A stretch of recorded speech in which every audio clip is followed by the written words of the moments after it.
Mais ici, jusqu'à présent, c'est conforme avec son caractère, d'après ce qu'on nous a montré de Paul. Parce qu'il avait fait circoncire Timothée sous le faux prétexte que c'est... Oui. Et aujourd'hui, on voit qu'il va se purifier, il va offrir un sacrifice. Et déclarer son engagement. Ça, c'est un engagement à observer la loi et les prophètes.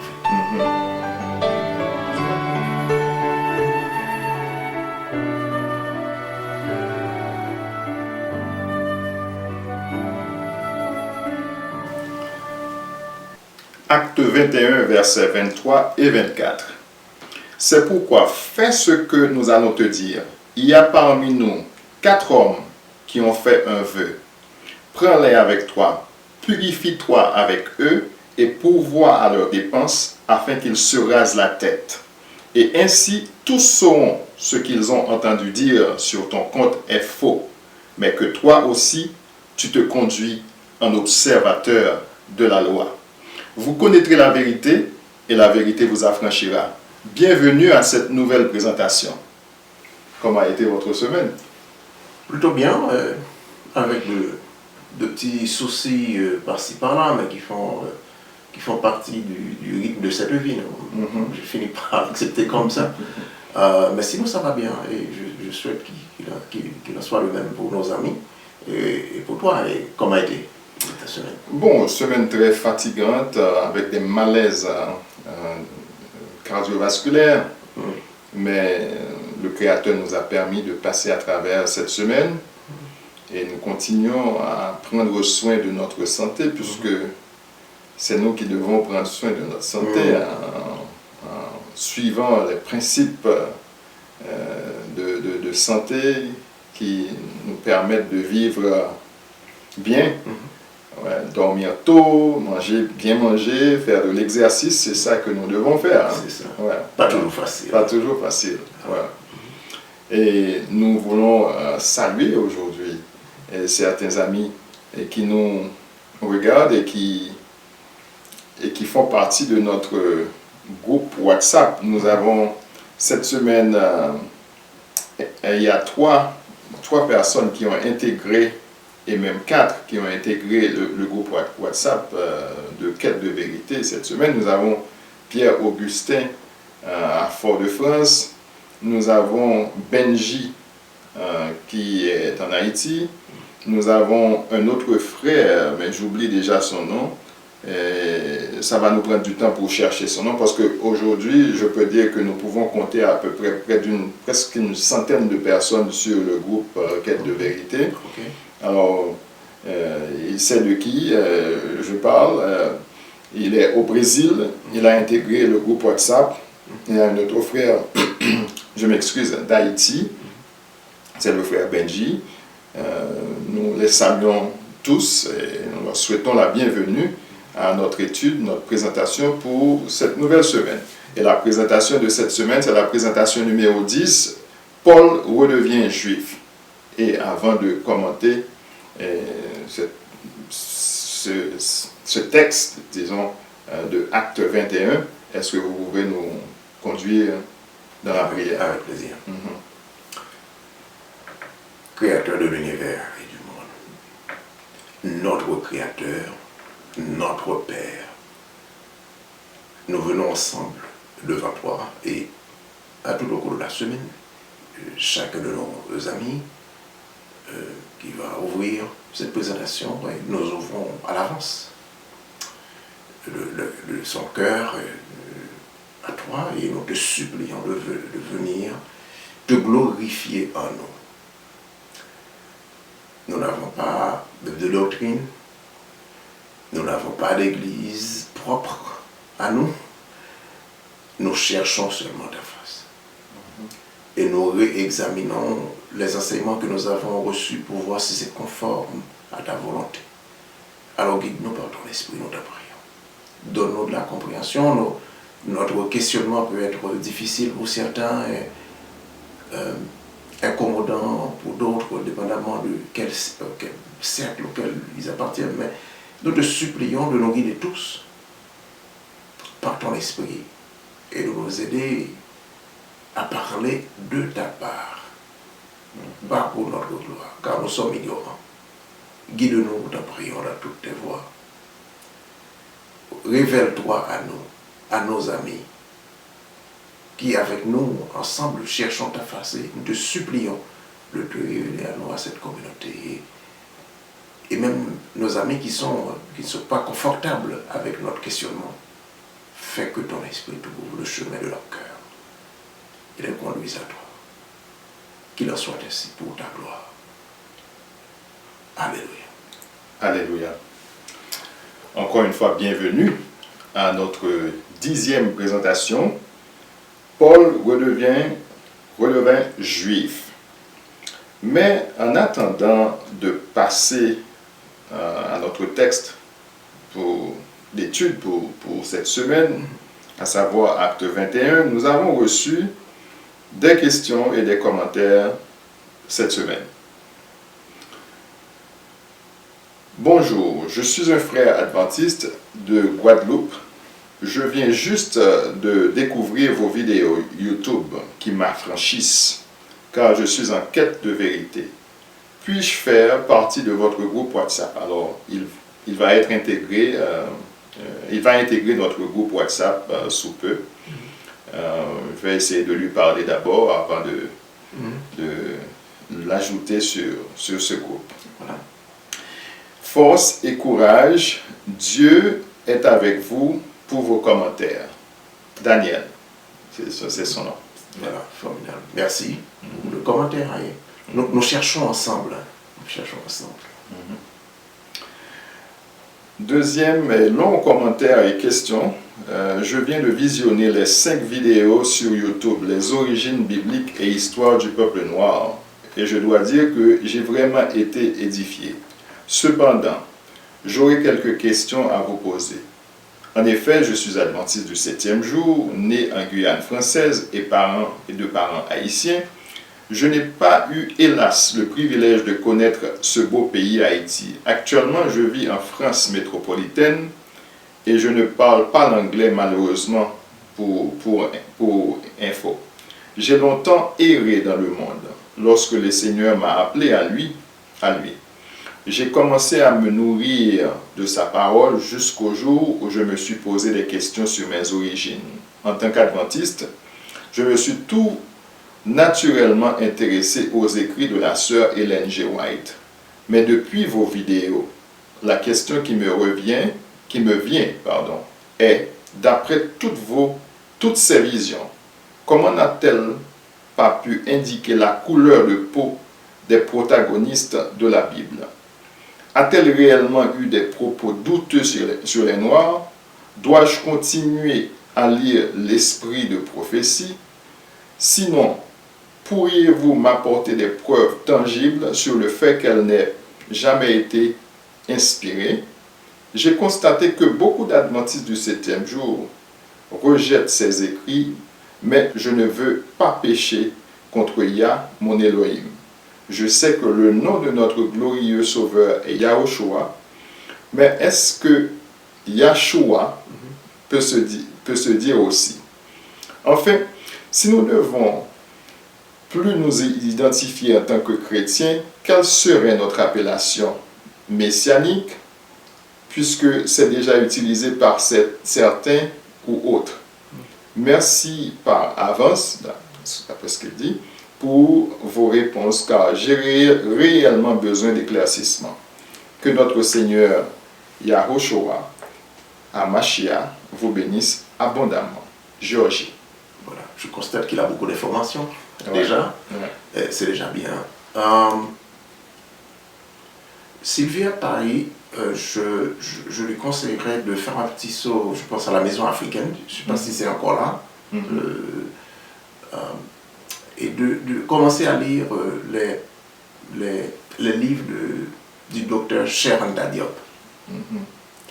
Et il va trouver beaucoup de documentation de première, je dirais de première main. Et en ce qui concerne la discussion sur Ellen White, je ne veux pas entrer dans ce genre de polémique. On examine les faits historiques, chacun fera son choix. mais je me pose des questions, tout le monde pose des questions. Il y a des textes qu'on a vus qui sont publiés à sa défense. Il y en a un article qu'on a posté sur notre site dans la section ressources sur sa théorie d'amalgamation, que tout le monde peut regarder. Mais sinon, je ne vais pas entrer dans ce genre de polémique, parce que ce que nous faisons est beaucoup plus avancé que ce genre de polémique qui risque de nous distraire à autre chose. Alors on prie et ensuite on n'a pas à avoir ce genre de peur, puisque le message qui a été prêché, que nous sommes déjà sauvés par la foi. Et nous cherchons, nous avons cette invitation dans la Torah à rechercher la face du Très-Haut et à demeurer en lui. Et donc il ne faut pas avoir peur de chercher et de questionner. Donc sa question de dire je ne veux pas pécher contre mon Créateur, mon Dieu, cette question ne se pose même pas en réalité. Il ne faut pas avoir peur de poser des questions. Et en prière, en toute humilité. Et il faut rester en prière. Et c'est ça la différence aussi entre la religiosité et la spiritualité.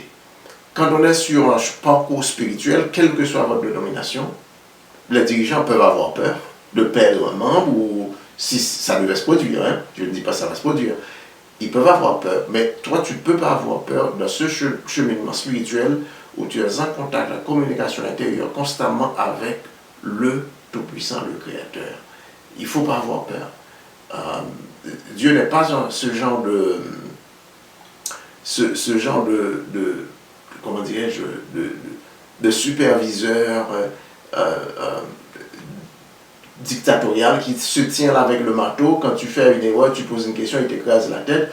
Il ne t'interdit pas de poser des questions. Venez et plaidons. C'est ce que nous retrouvons dans la prophétie d'Ésaïe, non?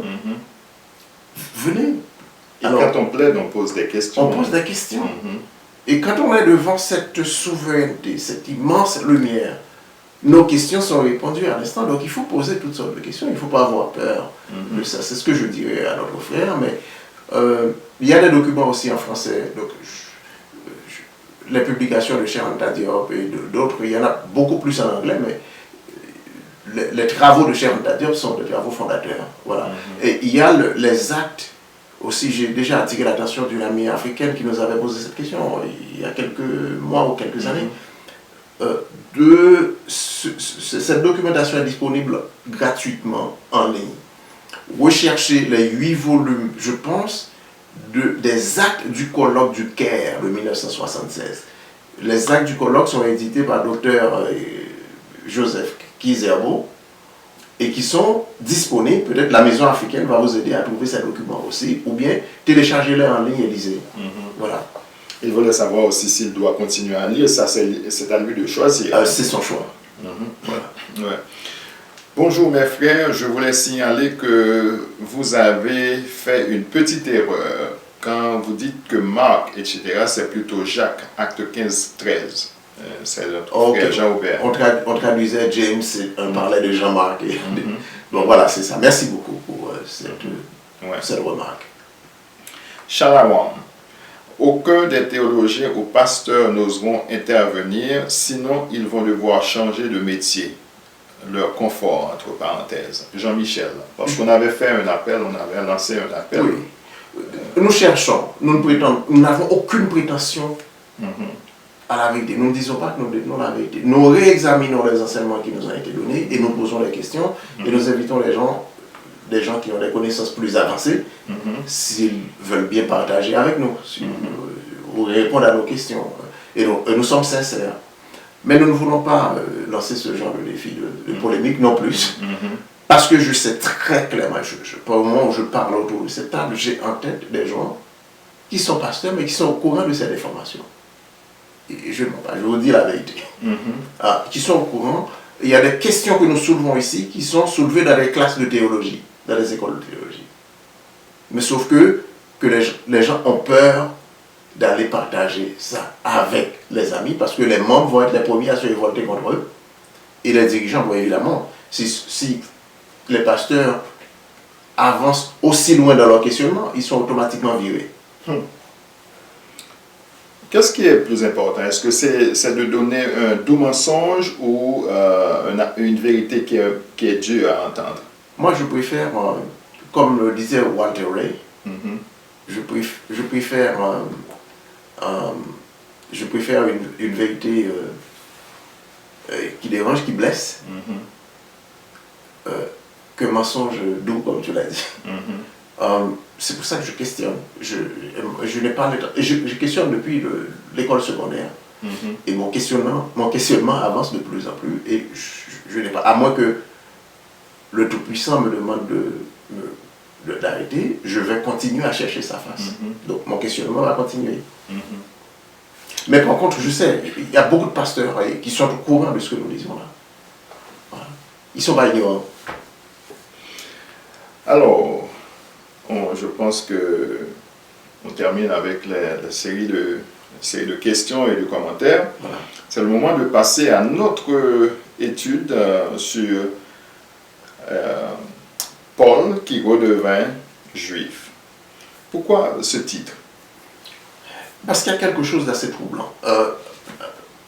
Avant d'aller jusque-là, de répondre, d'essayer de commenter dans le sens de cette question, je voudrais remettre à l'esprit, remettre nos amis sur la ligne éditoriale que nous suivons dans le cadre de cette étude sur le livre des Actes. Et la ligne éditoriale est tracée par l'introduction au livre que nous retrouvons ici dans la TOB. J'utilise la TOB pour l'essentiel et j'utilise aussi cette Bible, la Bible commentée de l'Université Andrews. Les commentaires ne sont pas de nous, nous n'inventons rien, nous questionnons. Mais je trouve que l'introduction nous dit beaucoup, et si nos amis, s'il y a des amis qui sont anglophones, je leur demande s'ils peuvent lire, s'ils peuvent nous comprendre, peut-être qu'ils peuvent lire le français, nos amis qui sont anglophones, de se procurer aussi cette Bible qui est très lue, très disponible, je pense, dans les Antilles françaises, et peut-être en France aussi, et en Haïti. Il faut lire attentivement, en payant attention à la phraséologie de l'introduction au livre des Actes, qui nous parle que ce livre est ponctué, que l'auteur, je reprends certains éléments, pas tous, l'auteur inconnu du livre des Actes se donne des libertés rédactionnelles, et dans le déploiement de cette liberté rédactionnelle, je vais lentement là-dessus, le merveilleux n'y est pas rare. On retrouve beaucoup de merveilleux. Et alors, on est dans le contexte où, à partir du chapitre 13 du livre, et même 16, on commence à propulser Paul comme le leader, le fondateur de la foi chrétienne. Les autres apôtres, on les met de côté. On a déjà expliqué cette progression dans le changement paradigmatique qui est exposé ici, qui est clairement visible dans le livre des Actes. Et l'introduction, et ainsi le livre de Burton Mack, qui est en anglais, pour des amis qui lisent en anglais ne pourront pas le lire, explique comment progressivement, et le livre de la Bible d'Andrews, que nous avons commenté, qui nous parle aussi du christianisme païen. Et le christianisme païen essaie de trouver sa fondation, créer sa fondation dans le livre des Actes. Et en déplaçant le paradigme progressivement, ils doivent aussi l'auteur et ainsi le contenu doctrinal doivent aussi se déjudaïser, d'israéliser, je devrais dire, c'est-à-dire se retirer de l'Israël. Mais sauf que ce travail laisse des traces qui permettent de voir que l'auteur a été imprudent à certains moments. Alors, ça c'est la ligne éditoriale. Nous n'inventons rien ici. Nous n'inventons rien. Nous sommes devant le tribunal de nos auditeurs, nous n'inventons rien. Alors, est-ce que aussi, parce qu'à chaque fois que vous présentez le livre, la Bible de l'Université Andrews et de la TOB, est-ce que certains ne vont pas se demander pourquoi c'est seulement ces deux que vous présentez? Est-ce qu'il ne faut pas chercher d'autres? Par exemple, j'ai ce livre aussi. Ici, on n'a pas dit l'auteur. Dans la TOB, on dit que l'auteur n'est pas tout à fait connu. Et pourtant, dans la version que j'utilise, on nous dit que c'est Luc qui a écrit ce livre. On l'a attribué à Luc. c'est toujours, je pense qu'on a déjà, c'est la même politique d'attribution. Nous avons lu des articles publiés par des théologiens qui sont indépendants, qui ne sont pas des apologistes. Je pense. Il faut éviter l'anglais de ça. Alors, qui ne sont pas des apologistes. L'apologiste, c'est quoi? Je suis baptiste, je suis né baptiste, j'ai grandi baptiste. Tout ce qu'on me dit qui ne rentre pas dans l'enseignement baptiste qu'on m'a donné, je rejette. Donc, je dois twister, je dois changer tout, réinterpréter tout pour être conforme à la doctrine baptiste que j'ai reçue, parce que je suis en train de faire la promotion de cette doctrine. Et là, je deviendrai apologiste. Bien, on fait la défense d'une doctrine. Ouais. L'apologiste est aveugle, il ne voit pas. Ok? Alors, mais l'indépendant, quand on questionne, on devient de plus en plus indépendant. Je pense que la direction n'aime pas ça. Mais je suis sûr que le Très-Haut l'aime. Ok? Alors, c'est ce que nous disons. Et il y a beaucoup de références derrière nos commentaires aussi. C'est pas tombé de nulle part. Ouais. J'en viens maintenant. Alors, on aurait pu dire, bon, on a fait l'étude de chapitre 15 et 16 la dernière fois. On a fait un petit commentaire au chapitre 18. On aurait pu prendre 19, 20 et nous arrêter là. Mais, quand vous lisez les chapitres 18, 20, vous êtes en face de ce que la TOB décrit comme la liberté rédactionnelle et la manifestation du merveilleux dans l'écrit. Paul a fait des choses extraordinaires. Il a prêché, les païens se sont convertis. Il a fait des miracles, il a ressuscité quelqu'un qui était mort, il a fait ci, il a fait là. Et puis les autres apôtres, les autres disciples sont mis de côté, tu ne les vois pas. Marc a été tué, je pense. Le frère de Jean a été tué par Hérode, c'est ce qu'on nous dit. Et ensuite, les autres, ils sont silencieux. On ne retrouve pas ce qu'on appelle le mandat, l'accomplissement du mandat évangélique qu'on retrouve dans Matthieu, par exemple. On ne voit pas les disciples. On ne retrouve pas ce qui est au commencement du livre où tous les disciples devaient aller prêcher à Jérusalem et partout dans le monde entier. C'est juste Paul qui le fait. Les autres, on ne trouve pas leur place. Okay? Alors, c'est juste pour souligner la progression de ce changement paradigmatique. Alors, quand on arrive maintenant au chapitre 21, alors, je fais un petit saut sur le merveilleux. Je retrouve ici parce qu'il y a deux éléments importants parmi tant d'autres sur lesquels je voudrais insister aujourd'hui au chapitre 21. Ok. Alors, on nous dit que Paul a été parmi les païens, il a fait tout ça, l'Esprit lui a parlé, on a fait ces commentaires-là. Et là, maintenant, il a pris la décision et on nous explique comment, par quels moyens. Ils ont pris le chemin de retour à Jérusalem. Ils sont revenus. Paul et son équipe sont revenus à Jérusalem. Et je résume parce que je laisse aux frères le lire. Et quand ils sont arrivés au Jérusalem, ils sont apparus parmi les anciens. Donc, encore une fois, le commentaire qu'on a fait la semaine passée, on retrouve les autres apôtres qui sont cloîtrés dans un petit cercle qu'on appelle, on dirait, le comité des anciens. Eux, ils ne vont nulle part. Malgré le mandat de Matthieu 28, malgré le mandat donné au début du livre, vous serez mes témoins à Jérusalem et jusqu'aux fins de la terre, on dirait qu'ils sont allés nulle part. Et maintenant, Paul, quand on regarde à partir du verset 17, de 21, c'est là que nous sommes, au chapitre 21 aujourd'hui, cette semaine, disons, nous lisons ceci dans la Tob. À notre arrivée à Jérusalem, c'est avec plaisir que les frères nous ont accueillis. Et ça va être démenti plus loin dans le même chapitre. Oui. Ok, on va à la disparition de ce plaisir-là. De quelques versets plus loin. C'est vrai. Ouais, on va voir. On va voir. Le lendemain, Paul s'est rendu avec nous chez Jacques, où tous les anciens se trouvaient aussi. Donc tout le monde se rassemblait là ce jour-là.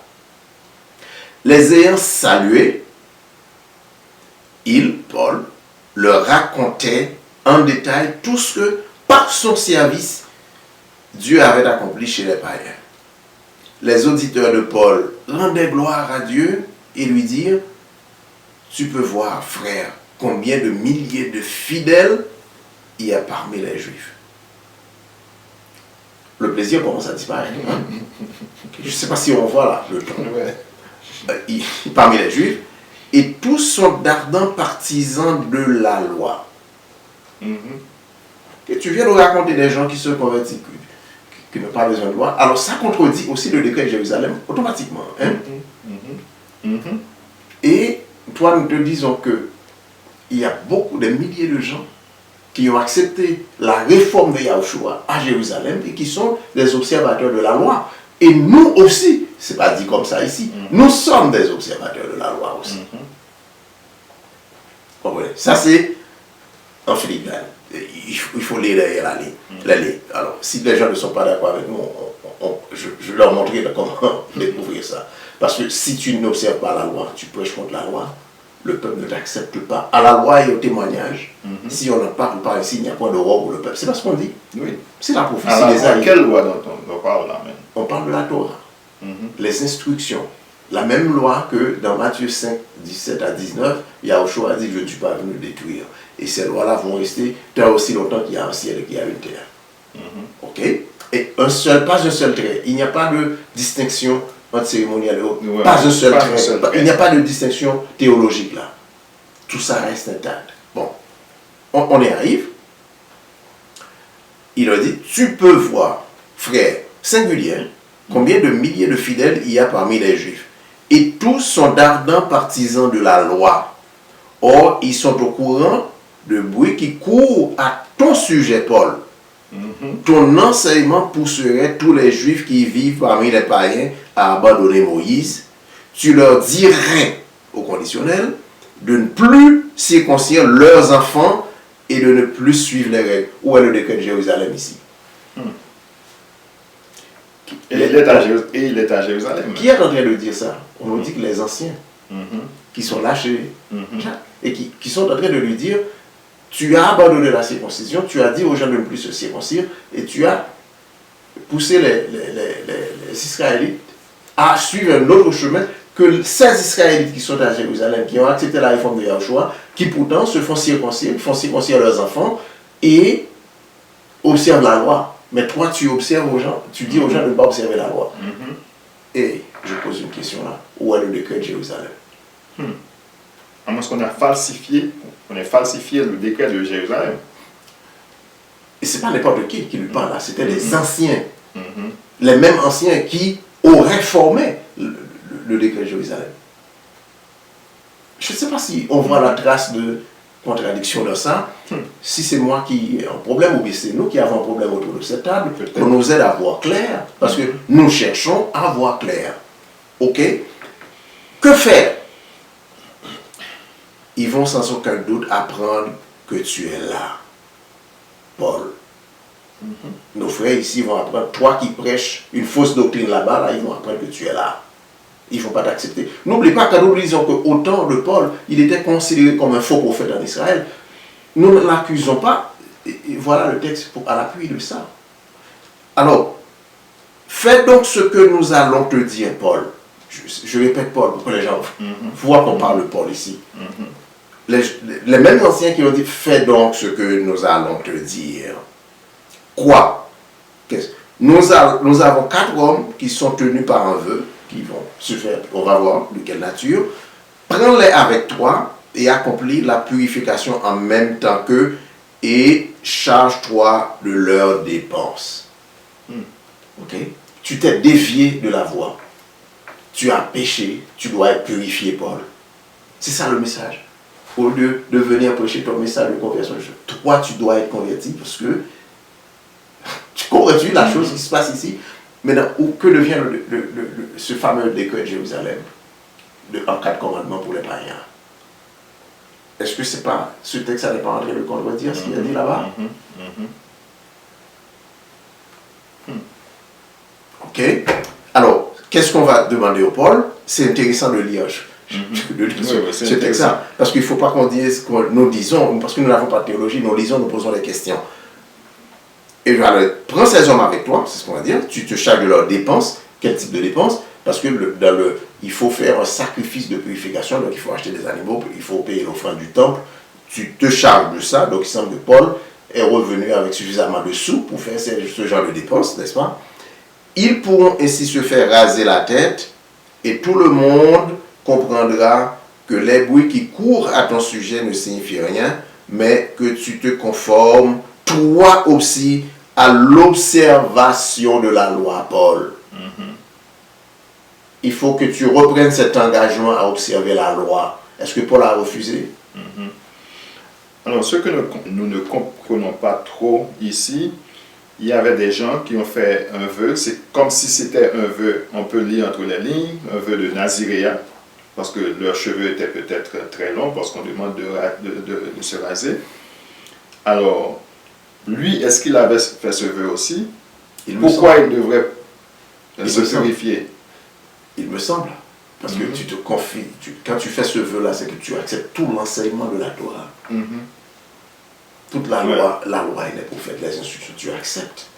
Tu te consacres au Dieu suivant le bon rituel inscrit dans la Torah. Qu'on disait la loi de Moïse. Tu te conformes à ces lois-là. Donc ils vont dire, ce qu'on dit c'était de la rumeur, ils vont t'accepter. Apparemment, Paul aurait dit, ça c'est la fausseté, c'est pas authentique à ce que je crois. Mais pourquoi n'a-t-il pas évoqué le décret de Jérusalem qui dit, mais c'était pas moi, vous avez écrit un décret, une lettre pour dire la circoncision est abolie.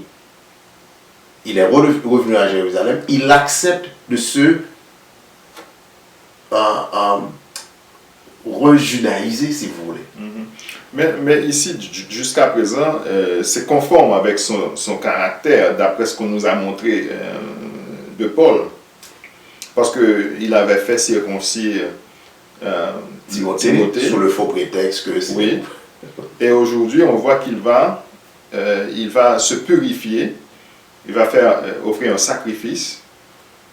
Et déclarer son engagement. Ça, c'est un engagement à observer la loi et les prophètes. Tu dois te reconsacrer. C'est un homme qui joue sur plusieurs terrains. Si c'est le cas, est-ce que c'est l'auteur qui crée ce genre de récit, ou bien est-ce que Paul l'a fait? Je ne sais pas. Mais je suis en train de questionner ce qu'on me donne, ou bien ce qu'on nous donne. Ok? Tu dois, alors quelle est la signification de ça? Mais que tu te conformes, toi aussi, Paul, à l'observation de la loi. Et quand on parle du livre des Actes, qui ne se connecte pas historiquement avec les écrits d'avant et les écrits d'après, pourquoi faut-il se conformer à la loi?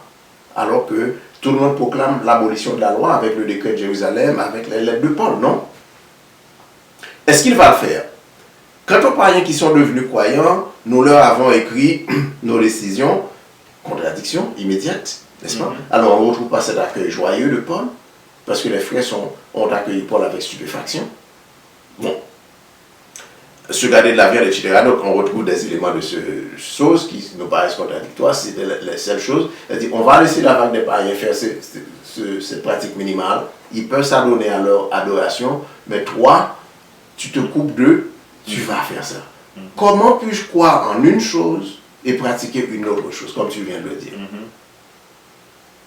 Comment je puis croire en la loi, en les prophètes, et j'enseigne qu'il ne faut pas, la loi ne sert à rien? Non, mais ça c'est la base même, c'est la forme même de l'Église chrétienne. C'est comme ça que ça s'est bâti. Aujourd'hui, on peut se dire chrétien, on dit qu'on n'est pas sous la loi, mais on va dans la loi et prendre, par exemple, la moisson, de la moisson, on prend, si on pense que c'est nécessaire, on prend la dîme, et on parle des offrandes aussi. Malheureusement, les offrandes, ce sont des sacrifices. On utilise le terme, on utilise mal ce terme, puisque le terme offrande même, offrande veut dire c'est sacrifice. Ouais. Il me semble bien qu'on est en Babylone. Ouais. Dans la confusion, non? Bon, alors. Mais quand même, c'est intéressant de voir comment ça se passe. Vous avez parlé de la théologie de la convenance, c'est ça? Vous avez utilisé, quelquefois vous utilisez... La théologie de cafétéria. De cafétéria. C'est beaucoup plus intéressant quand on vit comme ça. Aujourd'hui, si on peut faire ceci, on le fait. Si on ne peut pas le faire, on ne le fait pas. Et c'est plus intéressant quand même, c'est plus libre, Alors, c'est plus facile. pour les amis qui se joignent à nous, puisque tu l'as évoqué, la théologie de cafétéria, excuse-moi, c'est la théologie qui consiste à aller dans la... C'est comme tu vas à la cafétéria, tu choisis ce que tu aimes. Par exemple, dans un buffet. Dans un buffet, tu choisis ce que tu aimes et tu laisses les autres. C'est du pick and choose. Tu prends ce que tu veux et le reste, tu jettes. On est en plein dans ça, là. Dans la théologie cafétéria. Mais c'est bien écrit comme ça aussi ici. C'est pour ça qu'on mélange tout. Si on est d'accord avec ceci, on le prend. Si on n'est pas d'accord, voilà. On rejette. Voilà. Alors, le jour suivant, voici la fin de l'histoire, la suite de l'histoire. Le jour suivant, Paul prit donc 16 hommes, les 4 hommes dont on a parlé, avec lui, et commençant la purification en même temps qu'eux, donc il y avait 4 hommes qui ont fait le vœu de Naziréa, de redédicacer, de se consacrer à Dieu. Et Paul était le 5e, il commençait à faire ça. Moi, j'aurais cru qu'il aurait dit non, je ne veux pas faire ça. Parce que ça implique un sacrifice. Il aurait pu dire, bon, je viens de prêcher le Seigneur Jésus qui nous a libérés sur ça. Moi, je ne vais pas faire ça, je ne peux pas faire ce genre de sacrifice. Parce qu'il l'a déjà payé sur la croix pour moi. Mais c'est ce qu'il a prêché. Mais il le fait ici. Comprends-tu? Il y a un problème, il le fait pour indiquer la... Alors, je reprends le verset 26. Le jour suivant, Paul prit donc 16 hommes avec lui et commençant la purification en même temps qu'eux, il se rendit dans le temple pour indiquer la date à laquelle la purification achevée, l'offrande serait présentée pour chacun d'eux. Donc, tu commences le processus de purification et à la date, à la fin, tu choisis, quand tu payes l'offrande du temple, tu te conformes au principe, tu choisis la date à laquelle l'offrande. De quelle offrande parle-t-on à ce verset-là? Ce n'est pas un petit peu d'argent qu'on met dans la sébilla. C'est une offre. L'offrande de purification, c'est un animal qu'on offre. Retourne donc au principe, aux lois de Moïse, aux lois de Lévitique. Oui.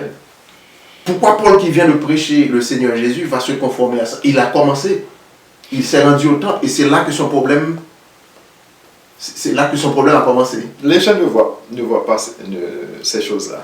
Pas seulement les gens, mais nous n'avions jamais vu nous-mêmes. Oui, on n'avait jamais vu ça. Parce que ce qu'on a fait, on coupe, on te détache de l'enseignement, on te donne l'enseignement de façon mécanique, mais tu n'apprends pas à analyser, mais c'est là. C'est un monsieur qui était juif, israélite, je dirais. Le chapitre et aussi chrétien. Il prêchait deux choses à la fois. Est-ce que Paul a fait ces choses-là? C'est la première question. Ouais, bon, est-ce qu'il a vraiment fait ça? Ou bien c'est l'auteur qui a mis ça? Quand je dis fait ça, ça veut dire quoi, le ça? Est-ce qu'il a vraiment commencé le rituel de se rejudaïser? Ou bien est-ce qu'il a bien prêché le message qu'on dit qu'il a prêché? Il y a deux questions. Ou bien est-ce que ça c'est une expression de la liberté rédactionnelle de l'auteur qui, dans sa expression liberté, laisse libre cours à son imagination et ne prend pas le temps de polir tout cela? Mais la façon dont on nous présente Paul, c'est lui qu'on nous présente ici, celui-là. Parce qu'on nous a dit qu'il a dit de se faire faible avec les faibles, de se faire fort avec les forts. Il n'y a ni juif, ni grec, ni esclave, nous sommes tous un. Il a mélangé, c'est un mélange de tout. Alors, si on reste dans la voie du milieu là, est-ce qu'il y a deux choses, l'une est vraie, je ne sais pas laquelle. Oui. Ou bien il n'a pas dit ces choses-là. Auquel cas ce sont les païens qui ont bâti leur propre histoire, mais l'auteur païen, parce qu'on n'oublie pas que l'auteur est païen ici. Ou bien il l'a fait, auquel cas, ce que tu diras, c'est manifeste. Mais dans un cas comme dans l'autre, Paul n'était pas accepté comme un prophète authentique en son temps. Et même aujourd'hui, on se pose cette question. N'est-ce pas? Alors, il ne faut pas que les gens nous disent, lisez les textes, nous ne sommes pas en train de tordre le sens de ce qui est là. Nous posons la question directement de façon littérale. Nous ne prêchons pas. Okay. Maintenant, ça c'est le premier élément qui nous paraît contradictoire de l'affaire de Paul là ici. Et c'est fondamental. C'est très très sérieux. Prendre le temps de relire les textes que nous venons de lire, nos amis. et essayez de trouver cette question, essayez de faire la connexion avec la Torah, même avec les lettres de Paul plus tard. Vous allez voir, ça pose problème. Ok? Deuxième élément maintenant, on va conclure là-dessus, n'est-ce pas? C'est la lecture. Paul maintenant commençait ce rituel et les gens l'ont vu. Et on dit, mais non, ce mec-là, c'est pas hypocrite, chassez-le. La foule s'est saisie de lui. On dit, mais tu ne vas pas nous faire ça là. Tu as été prêché. Et même nos frères, nos sœurs, nos Israélites qui sont partout, qui sont en Asie, tu les as, ceux qui te joignent à toi, qui se sont joints à toi, tu les as invités à ne pas observer la loi. Et la loi que Yeshua, on peut dire Yeshua aussi, a dit qu'il n'était pas venu abolir. Tu as prêché que les gens devaient abandonner tout ça, se limiter à 4 petites choses, et ensuite là, ils sont libres de faire n'importe quoi. Et tu viens ici faire ce genre de rituel. Quel rituel tu fais là? Tu es un hypocrite, on ne t'accepte pas. Et les gens se sont saisis de lui. Et commençaient à le rouer de coups.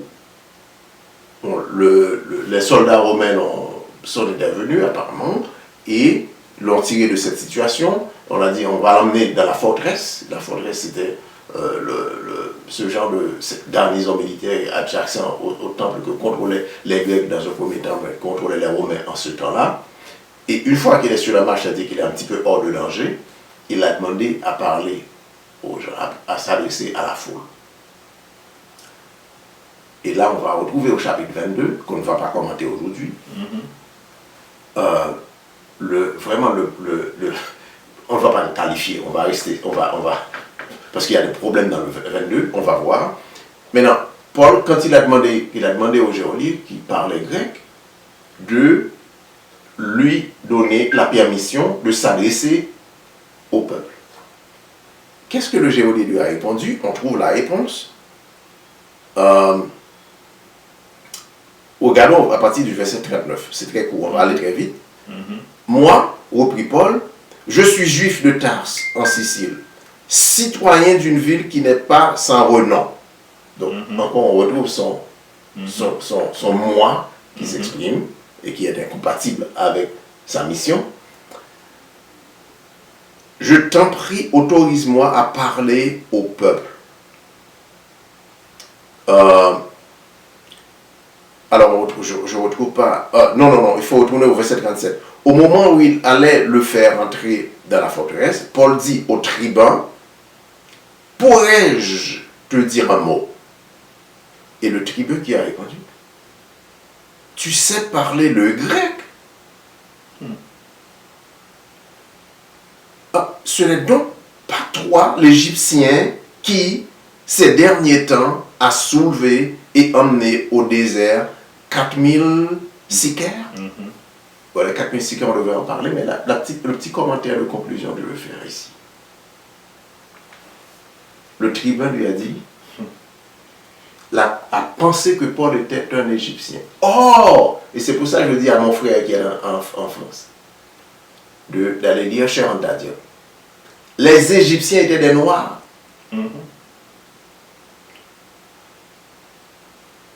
Et le tribun était étonné que Paul puisse parler grec parce qu'il était un Égyptien, un Noir qui ne parlait pas la langue des Grecs. Pourquoi? Parce que les Égyptiens, comme la plupart des Israélites, ils résistaient les Grecs. Il y en a même qui ne voulaient pas parler la langue des Grecs. Il y en a même. Alors, il s'était étonné qu'un leader, apparemment, pouvait parler la langue grecque et lui qui était un Égyptien. Alors, on retrouve ici une expression du phénotype, de l'expression physique de Paul, de la ressemblance physique de Paul, qui ressemblait justement à ces Égyptiens. Ce qui nous dit, comme il n'oublie pas qu'il était descendant de l'une des tribus d'Israël, donc ce qui nous dit que, encore une fois, sur notre étude sur l'histoire biblique et l'origine du peuple noir, que Paul était un homme noir. Interprétation. Alors, l'ennemi a toujours utilisé nos frères pour nous dérouter. C'est ça. C'est ça. Alors, mais le problème, n'oublie pas, le contenu doctrinal du chapitre 21 pose problème. Bon, on va inviter nos frères, comme toujours, à lire avec en prêtant beaucoup d'attention. Ouais. Parce que ces choses-là, on ne les avait pas vues auparavant. Ouais. Cherchez ma face. Ouais. cherchons la face du Tout-Puissant par la prière, par toutes sortes de prières et de supplications. Et n'oublie pas, la prière, ce n'est pas seulement quand on se met à genoux. Hein. Vous êtes au volant de la voiture, je suis au travail. La communication continue. Et le Créateur, le souverain Créateur, il est fidèle. Un cœur qui se tourne à lui, il va l'éclairer. Et nous sommes dans ce cheminement. Nous invitons nos amis à emprunter ce chemin. Ouais. Il se révèle. Et on ne doit pas avoir peur de recevoir quelle que soit la lumière. Et de questionner n'importe quel enseignement. Ouais. Questionner tout. Alors, encore faut-il qu'on sache ce qu'on est en train de faire. Pourquoi on le fait. Ce n'est pas par un sentiment de révolte. Et hier, j'ai entendu un jeune prédicateur qui disait qu'il commençait à prêcher la différence, ce que nous avions déjà dit autour de cette table, la différence entre la religiosité et la spiritualité. Là, il commençait à se mettre un problème. Ouais. Le système ne veut pas entendre ces choses. Il faut être spirituel. Ouais. Si tu n'es pas spirituel, tu ne peux pas être religieux. Si tu es religieux sans être spirituel, si je suis, laisse-moi mettre sur moi, si je suis religieux sans être spirituel, je ne suis qu'un tombeau blanchi. Il n'y a rien à l'intérieur. Mais si l'intérieur est purifié, mon expression de religiosité va être authentique, sincère, honnête, même lorsque les hommes vont penser que tel comportement est anormal, ou bien suivant leur normalité religieuse, ils vont penser que c'est incorrect. Mais l'esprit fait son travail de l'intérieur vers l'extérieur. Merci beaucoup. Merci à Martine, à la technique. Le prochain rendez-vous, c'est pour la présentation numéro 11, la semaine prochaine. Pour vos questions et commentaires, info@quêtedevérité.com. Merci.